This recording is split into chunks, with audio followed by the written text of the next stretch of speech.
Assalamualaikum warahmatullahi wabarakatuh.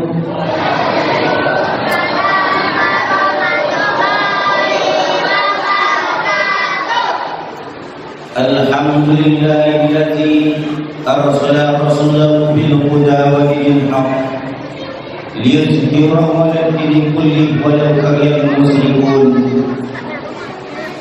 Asyhadu an la ilaha illallah wahdahu la syarika lahu wa asyhadu anna Muhammadan abduhu wa rasuluhu al-mab'uts rahmatan lil alamin. Yang saya hormati Bapak pengurus masjid dan jajarannya, pemuda masyarakat, alim ulama, cerdik pandai, kepala dusun, kepala RW, kepala RT, serta ibu-ibu yang kami muliakan dan anak-anak kami yang kami sayang. Rasanya tidak kata yang paling indah dan paling pantas kita ucapkan pada saat sekarang ini. Kalau kita mau menghayati diri bapak-bapak dan ibu-ibu sekalian, mau kita merenung diri, berpikir kita dengan akal yang telah diberikan oleh Allah Subhanahu wa Ta'ala, maka tidak senapas pun udara ini yang kita hirup yang bukan nikmat Allah. Tidak sejengkal pun bumi ini yang kita injak yang bukan nikmat Allah. Semuanya adalah nikmat Allah Subhanahu wa Ta'ala. Banyak ibu-ibu sekalian, bapak-bapak sekalian, mungkin saudara-saudara kita yang tahun dulu sama sholat berjamaah di masjid ini bersama kita, tetapi mereka sekarang tiada lagi karena tidak dipanggil oleh Allah Subhanahu wa Ta'ala. Bagaimanakah nasib mereka di dalam kubur pada saat sekarang ini? Kita tidak tahu. Apakah mereka ditempatkan di tempat yang mulia, ataukah mereka itu senantiasa menjerit kesakitan, menahan siksaan kubur. Bersyukur kita, berterima kasih kita, Allah masih memperpanjangkan umur kita, sehingga kita masih bisa berjumpa dengan Ramadan ini yang penuh berkah ini, yang penuh dengan kasih sayang Allah ini. Kita masih berkesempatan untuk bertobat kepada Allah Subhanahu wa Ta'ala. Hadirin yang dimuliakan oleh Allah Subhanahu wa Ta'ala, dan selawat berkembarkan salam tak lupa kita hadiahkan buat Nabi Muhammad sallallahu alaihi wasallam. Mudah-mudahan kita semua diakui sebagai umat dan pengikut beliau yang setia. Amin amin ya rabbal alamin. Bapak-bapak, ibu-ibu yang dimuliakan oleh Allah Subhanahu wa Ta'ala, pada kesempatan kali ini kita akan membahas tentang musibah. Maka saya akan membacakan ayat Allah Subhanahu wa Ta'ala. Bismillahirrahmanirrahim. Wala naqulwannakum bisyai'in minal khawfi wal ju' wa naqsin minal amwali wal anfusi was samarat wa basyiris sabirin alladzina idza asabatuhum musibah qalu inna lillahi wa inna ilaihi raji'un. Saudara-saudara hadirin yang dimuliakan oleh Allah Subhanahu wa Ta'ala, pada malam hari ini kita akan mencoba membahas tentang musibah. Kenapa di dalam kehidupan kita ini, bapak-bapak dan ibu-ibu sekalian, tidak berhenti-hentinya persoalan dalam hidup ini? Apakah itu bentuk musibah ataupun persoalan-persoalan yang bisa menyiksa batin kita dalam hidup ini? Bagaimanakah cara menyikapinya di dalam ajaran Islam? Kalaulah kita mau melayangkan pandangan jauh, bapak-bapak dan ibu-ibu, baru-baru ini terjadi gempa, banjir di Jawa. Bahkan yang paling menyedihkan, anak yang sedang bermain-main dan menyusui ibunya dilanda oleh banjir, tiba-tiba terbuang anaknya dan hilang, ditemukan dalam keadaan meninggal dunia. Sering terjadi musibah, kita dengar apa itu gempa, apa itu banjir, ataupun gunung meletus. Apa sebenarnya yang terjadi? Begitu juga dalam kehidupan kita ini, bapak-bapak dan ibu-ibu, baik pada pribadi kita. Kenapa habis persoalan ini, timbul masalah ini, timbul habis masalah anak, yang kita pikirkan bagaimana nanti membesarkan anak, bagaimana perkembangan anak. Selesai masalah anak, timbul lagi pada suami, timbul lagi pada istri. Makanya banyak bapak-bapak dan ibu-ibu sekalian, kadang-kadang maaf,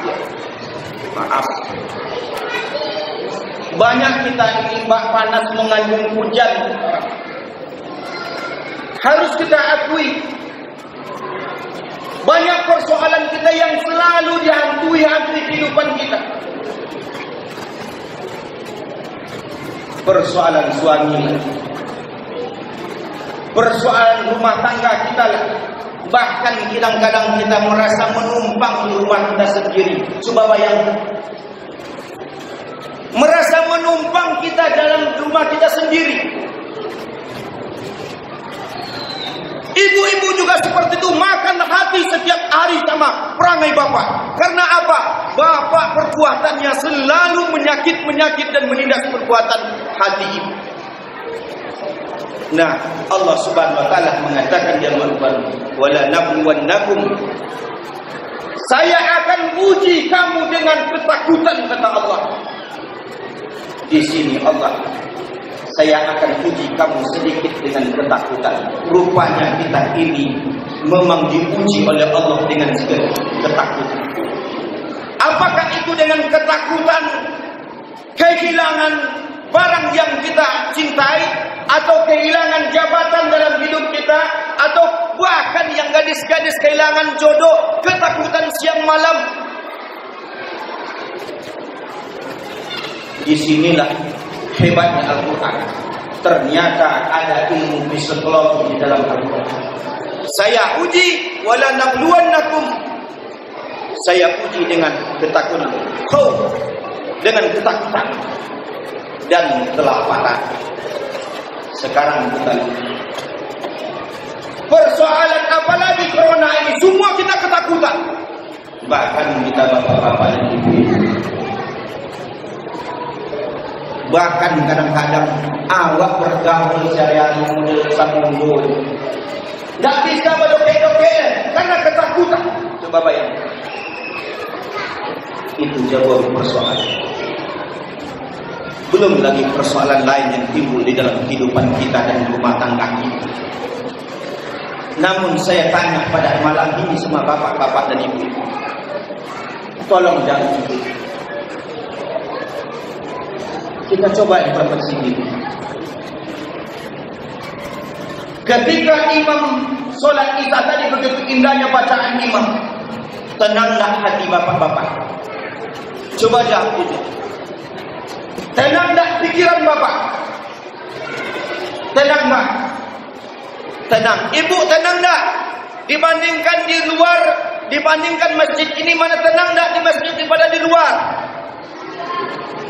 Apalagi ibu-ibu, mungkin kadang-kadang kalau di rumah sudah memikirkan kue lebaran dia, sementara kondisi ekonomi yang sangat gawat.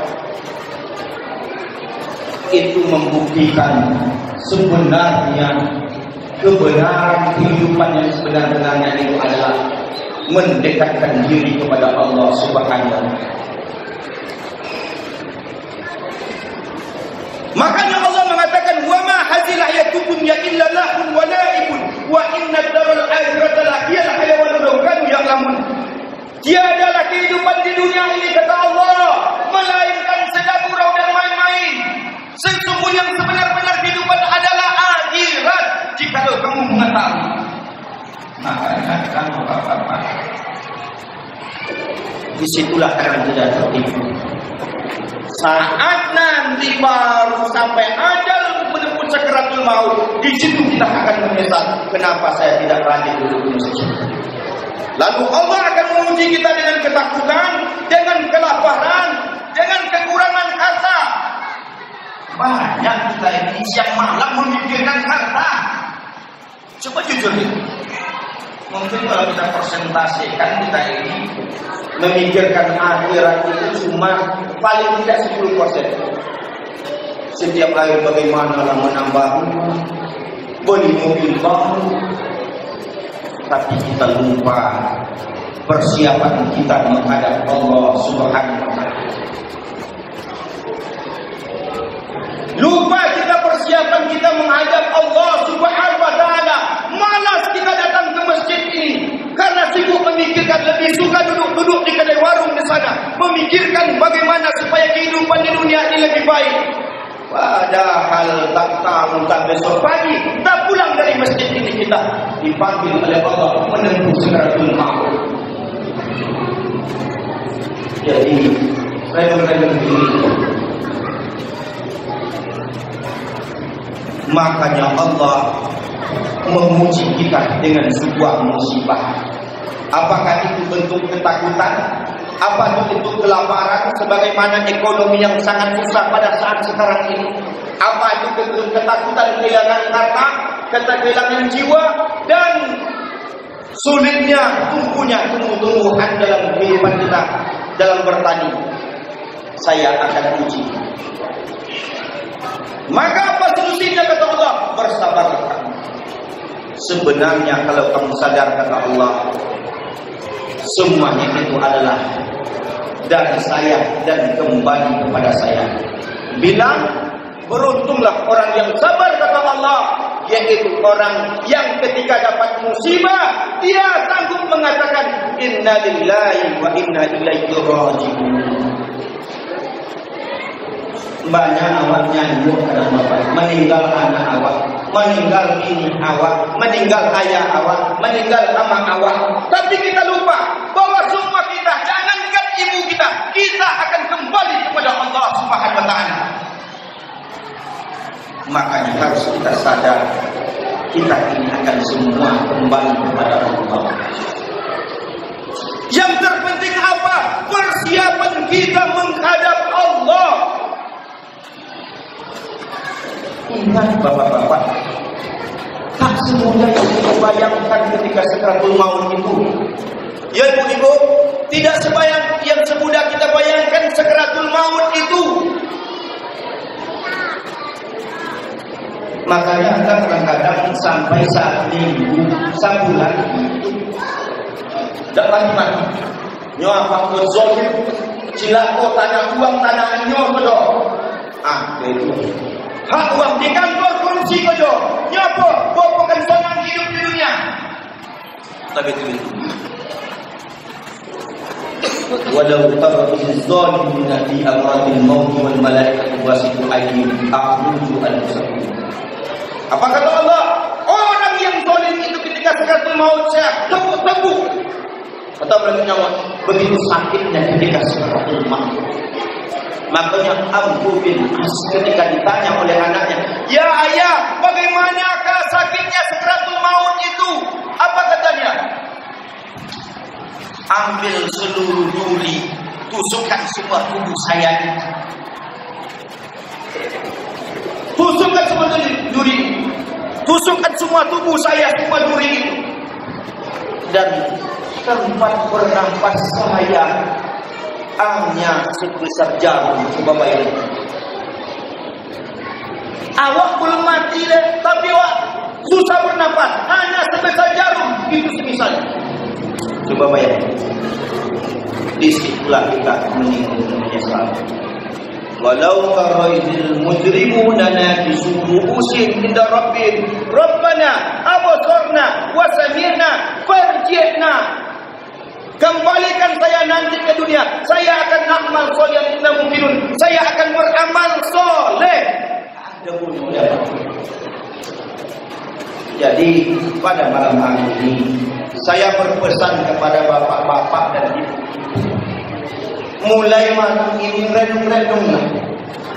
Cintailah Allah dengan sepenuhnya.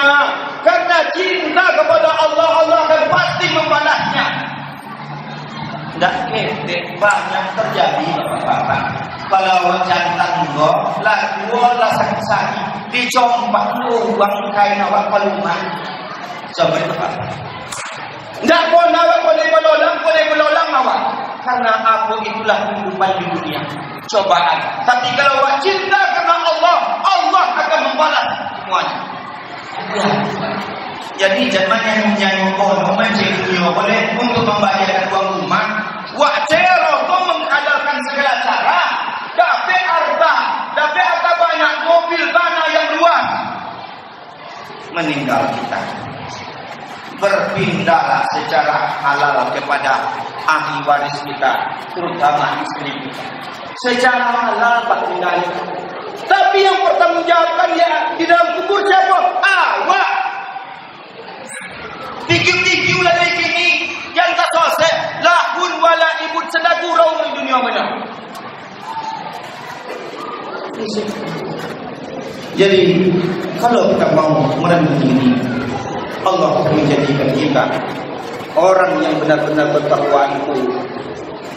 Dalam surah Allah menjanjikan ketika orang-orang itu benar bertakwa sesuai dengan konsep Ramadan, ya ayyuhallazina amanu kutiba alaikumusiyam kama kutiba alal ladzina min qablikum la'allakum tattaqun.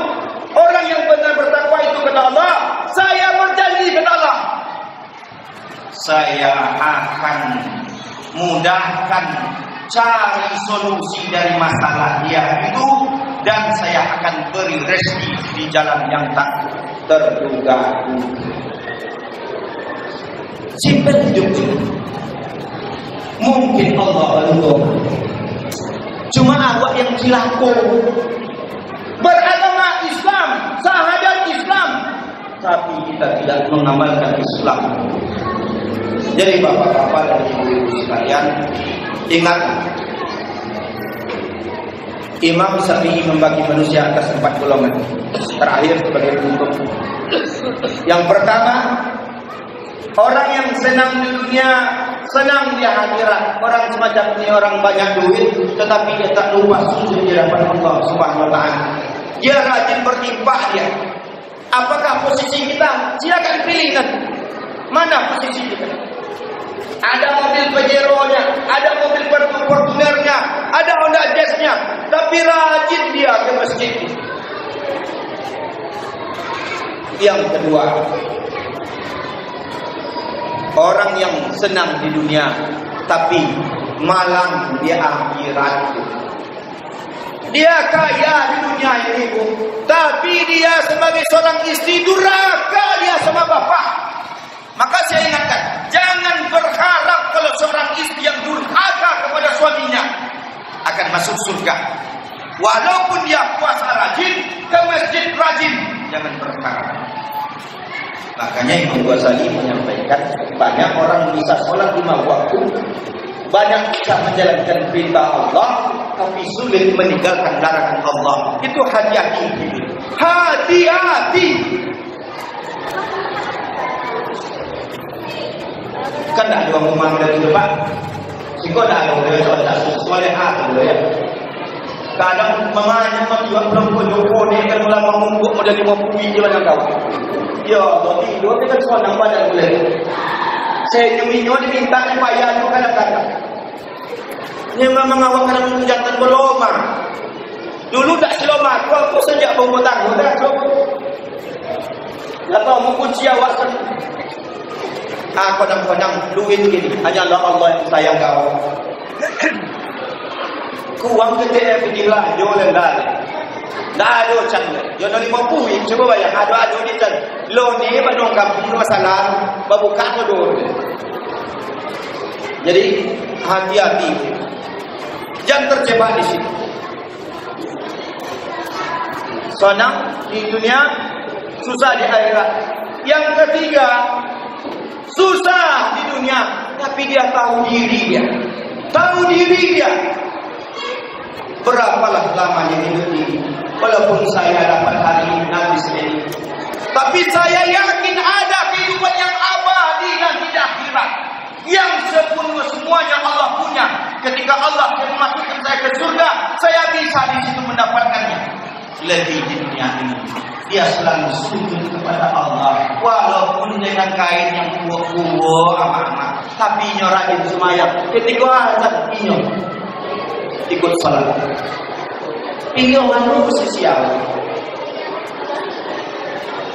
Yang keempat, orang susah di dunia, susah di akhirat. Ini yang tidak tahu itu. Semenjak di dunia mereka susah. Kojo mengai siang malam kadang-kadang. Tapi tiba jaga bulan puasa dan puasa menyingkir dulu. Oleh karena itu, Bapak dan Ibu, marilah kita manfaatkan bahwa sungguhnya kehidupan di dunia ini penuh ujian dan cobaan. Kalau kita beriman, kita diuji. Kalau kita itu celaka, itu adalah akhlak. Silakan renungkan nanti, apakah kita ini diuji oleh Allah? Apakah ini adalah diazab oleh Allah semua derita yang kita alami, penyakit yang tak hilang-hilang dalam tubuh awak, apakah azab atau ujian? Makanya bersabarlah, dan insya Allah ketika kita kembali kepada jalan Allah, benar-benar bertakwa, Allah akan memberi solusinya. Demikianlah yang dapat aku sampaikan. Mohon maaf saya dengan salah dan hilang. Wassalamualaikum warahmatullahi wabarakatuh.